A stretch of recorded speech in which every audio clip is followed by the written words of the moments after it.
Hello, hello. I wrote a short story in my brain. I haven't written it down yet. Maybe later, but it's good to record it on this tablet as well. I might not need to write it down. Maybe later I'll write it down in more detail. But anyway, the story is called Imagine If Jesus Was Your Lover. So, this is the story. A fundamentalist Christian guy, he's about 30 years old, used to be an atheist, or as he thought he was an atheist, but then his first 7 years of life, as the Catholics always say, if you have them from 7, you have them for life. You know, the first 7 years of his life and more were already influenced heavily by the Christian church and all the peer groups and the threats of hell and horror and you shall not do this or that and you shall not be yourself, and boy, if you are yourself, boy, if you allow your inner child to love who you really want to love, that, you know, in what I mean is for anyone, for any person, woman, man, straight, gay,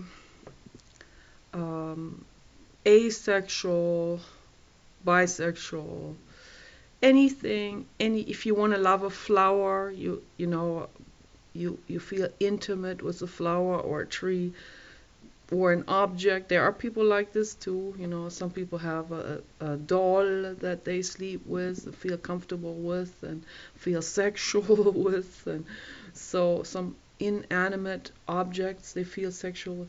Yeah, so anything people want, as long as no one is harmed, right? That should be the rule. That is, I think it is the universal law. But Christianity and Islam and some other religions that are completely out of whack, they will stop that from happening. No, thou shalt not be yourself is the motto of those religions. And if you are yourself, then you're gonna be threatened with hellfire. And if you don't believe that, boy, then we will come after you and do something. So I don't even want to get into the nitty-gritty of what they do. Anything from crucifixion to burning people. And the list goes on. Yes. So, does this sound a little bit crazy? I hope it makes sense what I'm saying. So, if this hasn't sounded crazy yet to you, maybe give it a moment of deep breathing and let this awareness of the craziness of religions really take root in your brain and in your last little space maybe that is left for rational thinking, to really let it sink in and go like, yeah, I think she has a point here. So if you get to that place, then I applaud you. I really do.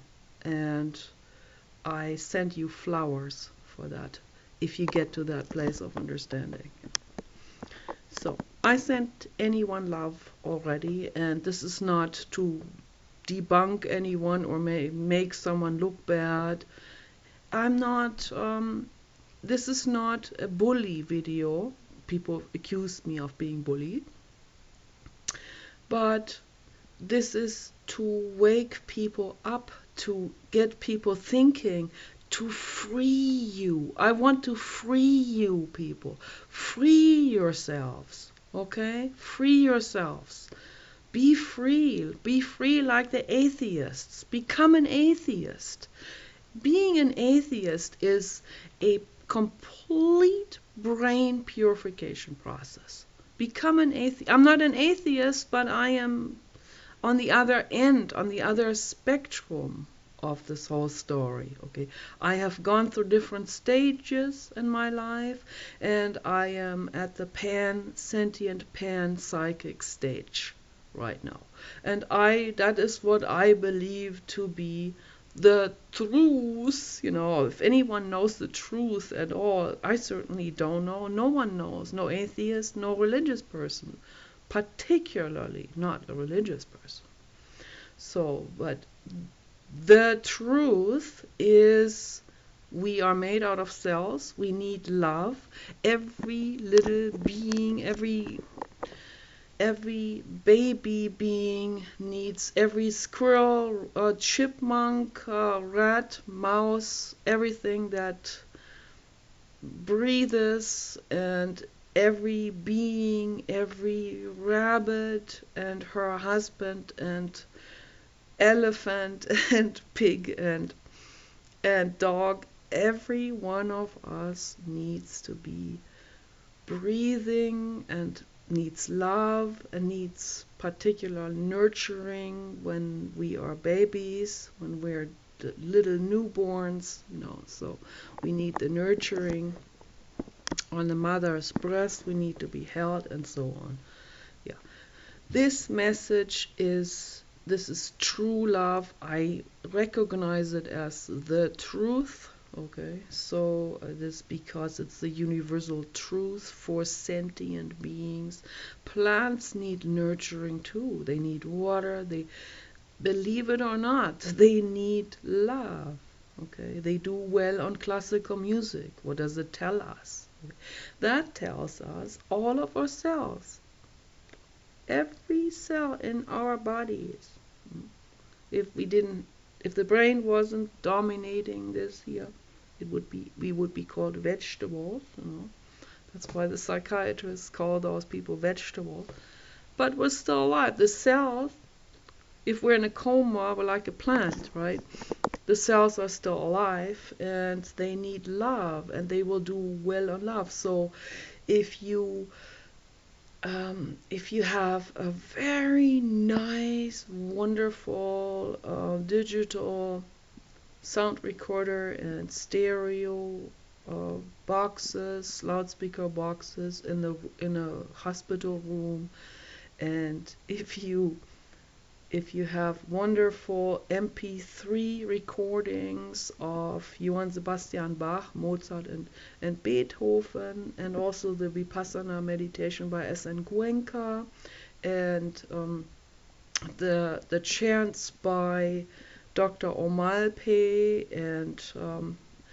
and also all the Asian monks chanting the Mahapirita. And if you are playing that in a hospital room with someone who is a vegetable, my guess is that person will come out of that coma in a very short time. Okay. If you do this for your plants, they will grow faster. They feel that vibration. This is not hocus pocus. This has been observed over and over again. This is scientific truth. Right? So, love, baby. Love is universal truth. Okay, love, infinite love is the only truth. David Icke said it even too. Although I don't know how far David Icke is really informed of the truth about the politicians. He puts them all into one drawer, okay, because he doesn't know about all of them. He just figures they must all be reptiles. But the title of his book is absolutely right on, okay. Infinite love is the only truth there is, okay. Everything else is deception, is lies, is games, Um, Everything else is based on fear and neurosis. And Jiddu Krishnamurti talks about this with Dr. David Bohm and Dr. Alan W. Anderson, and I want people to listen to those recordings because they are stellar. Okay, they are absolutely stellar. Most people probably don't get a really grasp what this is all about, what they're talking about, even though they talk very, very crisp and clear. But the concept of this, this to understand the real truth about thinking and about going within. Going within is not some hocus pocus, magical, self-absorbing action. It's quite the opposite. Going within is true self-observation. I'm observing, I'm jealous of, okay, example, I'm jealous of a woman like that, Trisha Paytas, for example. The cutesy pootsy Marilyn Monroe, Anna Nicole Smith, Pamela Anderson combined in a chubby package. I happen to like that. That's this idiosyncratic thing of mine, okay? I just like to look at chubby women. They are super cute. I'm not gay, I'm not even bi, but this is what I like. It's eye candy. And then I get jealous. So, because I see that they are desired. Yeah, it's a wonderful thing to be desired, and it doesn't feel too good not to be desired or to be called an ugly old bat. It does not feel good. It causes a lot of sadness. And if it doesn't cause sadness, it causes some people to commit suicide. How many people have committed suicide because of rejection and of being bullied into the ground, which I have been. I've been bullied into the ground. But nothing in the infinite universe could ever bully me away from myself. Nothing. It would not work. Okay, I am me. I will always be me, non-religious, thinking for myself, loving philosophy, loving to get deep into philosophy. Deep, deep, deep, not the shallow, hanky-panky shit, but I like to get deep into the material. I get deep into metaphysics. I get deep into the infinite. I like to probe into the infinite. Infinite, that's closeness. The infinite is, if you want to call it almighty, Allah, or das All, German, Allah, all. Allah comes from that, all and all.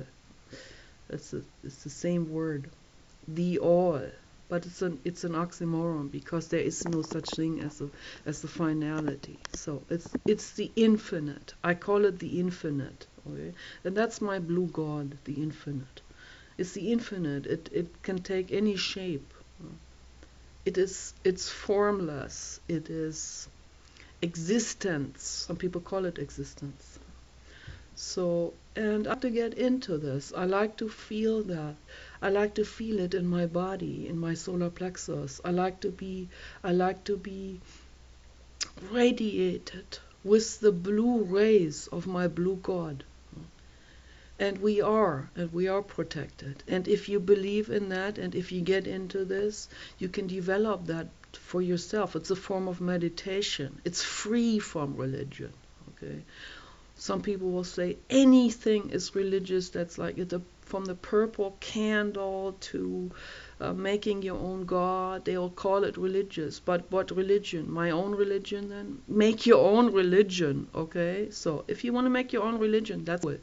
Just don't take a religion from other people, or a god from other people, or a god concept from other people. That would be your demise if you take on other people's fascism and religion. Okay, that's all. Religion is fascism. Okay, you have to understand this. So, the story I want to tell. There's a fundamentalist guy, and I have to plug my video in, obviously. And the fundamentalist guy, he is brainwashed, of course, by his religion, and he wants to be close to Jesus, and he thinks he knows everything about Jesus, but he knows nothing about Jesus. So then one of his readers, a hippie girl, who's not religious, she comes across his book that he wrote, and she's all excited.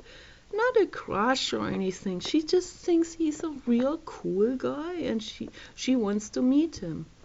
But he rejects her. He snubs her. No matter how sweet she is to him, he snubs her. And then he just he calls her a bully because he saw that she wrote something against Christianity on Facebook. He completely leaves and turns his back on her, and is miserable and stuck in his religion and with his Christian stuck friends, stuck up both, and completely miserable, not free-flowing, rejects modern art, rejects classical music, even rejects Johann Sebastian Bach, who wrote for the Christian church. He rejects that because it ain't part of that redneck religion, religious church where they play pop, country, modern, Garth Brooks, country, barbecue, redneck Christian gospel songs. Okay, so it's a sad story. My gosh, this is awful sad. So, but anyway, there's one song he liked, and that is Della and the Dealer, and that is pushing it very much because the singer, the songwriter of that song meant well, but he was very good at making it into a country song and disguising his very universal message for love into the 70s, where no one spoke up against the Christian church. So he had to disguise it into the Christian message and into the acceptable norm at that time. So that's why it still works well today even with some Christians. But I saw in the audience, his audience, some people had a funky facial expression because when they listened closer to the text, it incorporated animals, and they were made into human type characters, kind of like Walt Disney did it too, by the way. It's my friend Lana, she observed that, and I think that's a very good observation, so those were attempts to very cautiously incorporate that message. I am way too impatient for something like this. I'm like a dolphin who is impatient with the slowness of human speech. So I am impatient with the slowness of human understanding the infinite.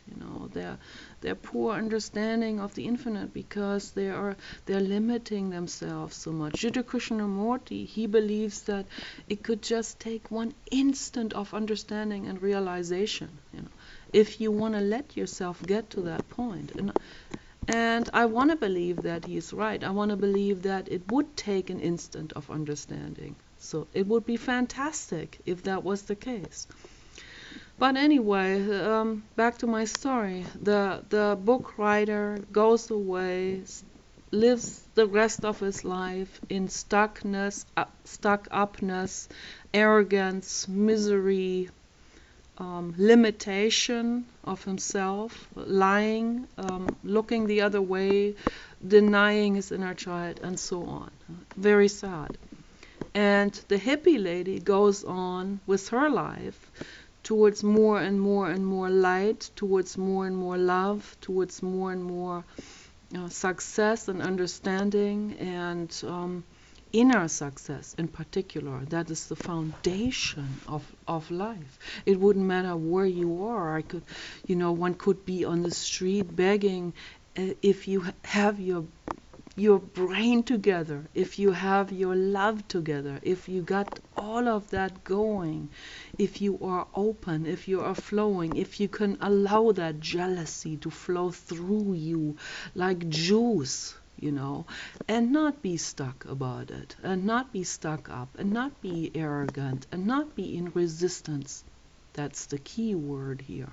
Not be in resistance to it, but allow this, whatever uncomfortable feeling comes up, let it run through you like x-rays. They're coming through us anyway, So let them run through. Don't resist it.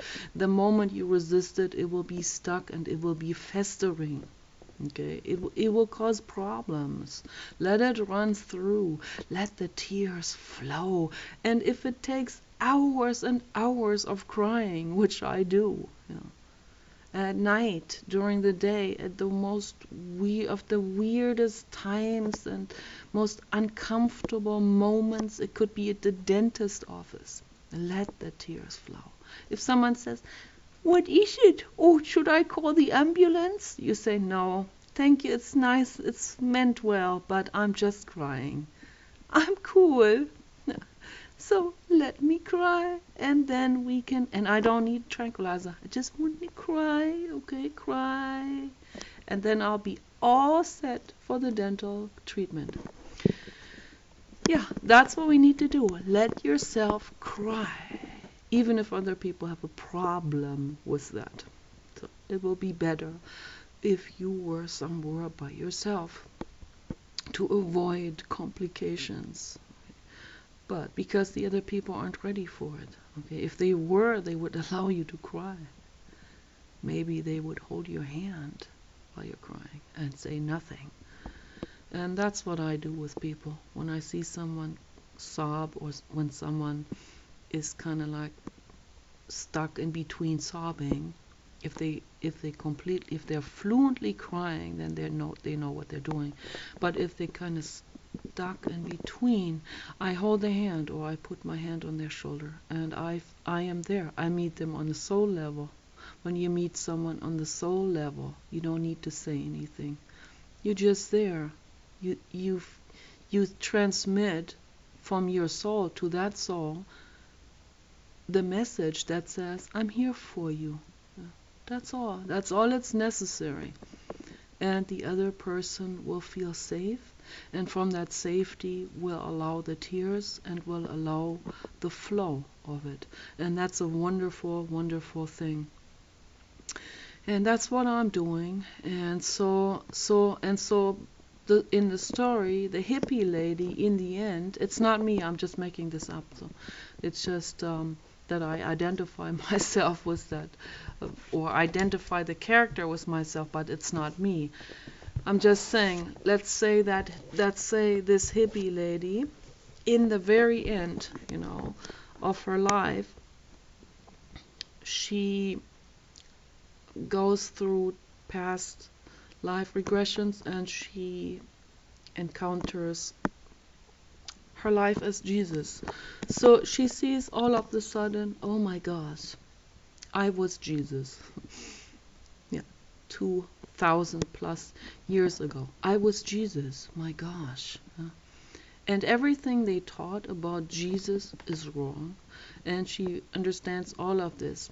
And the other guy, although he's much younger, has already died from a heart attack from eating meat. And she gets shot in the head by a drone because the corporate agenda has finally caught up and sees that she is a threat to the corporations. Boom, dead. So both are dead. Now they meet themselves. Now they both happen to come across each other at somewhere near the Orion Nebula. She's on the way to the Orion, her soul, and she crosses the path of that rider. And the rider looks at her with big open eyes, kind of like big open eye energy type of, and doesn't have eyes, but the energy is that of complete shock and eye-opening awareness. And he, all of the sudden, he sees everything I was made to believe is completely upside down and inside out, and I made myself believe all of this and suffered, and everything was miserable because they brainwashed me and they made me and this wish to meet Jesus, and then I completely reject Jesus and go for the opposite, and completely upside down, inside out. So I'm not Jesus, okay? I'm just saying that now for anyone who will come after me now, this is just an invented story. So I don't know if I'm Jesus. I haven't I have not found out. But maybe I would, maybe I don't. It doesn't matter, okay? What matters is to understand this message is for the fundamentalists. It's to understand you want to meet Jesus, but you reject those who have that Jesus consciousness. There's many people like that who have that level of understanding, and there are many people right now here on earth who have way more of that Jesus, or what they call Christ consciousness. So the Jesus consciousness is represented in many people, and there are many more that by far exceed it as well. And there are some very few that are on the very, very, very, very top. Okay. And the one on the absolute top right now among the humans, not among all beings, but among the humans, is Paul Watson. Okay, Paul Watson, Captain Paul Watson, the founder of Sea Shepherd. He's also the founder of Greenpeace, but because he kept Greenpeace democratic, infiltrators came into Greenpeace and kicked him out. So his own organization kicked him out because of the infiltrators. Very sad. But he established Sea Shepherd Conservation Society, and they're doing very well. And I wish deeply that it will stay like this, that the people in there will always pay attention, that no infiltrator will come in. I've already seen some infiltrators who tried to sabotage them, but the majority have finally recognized it, and they kick these people out. So that happens in the Hillary Clinton campaign as well. She has infiltrators that try to sabotage her campaign and make her look bad. That happens to Ingrid Newkirk as well. So I'm just saying, I'm telling you the truth, okay? This is what's going on. And you don't have to believe in reincarnation, but there's one thing I I really warmly urge you to believe, and that is true love. Okay, and true love is the love for all living beings equally much. Thank you for listening. Take care. Bye bye.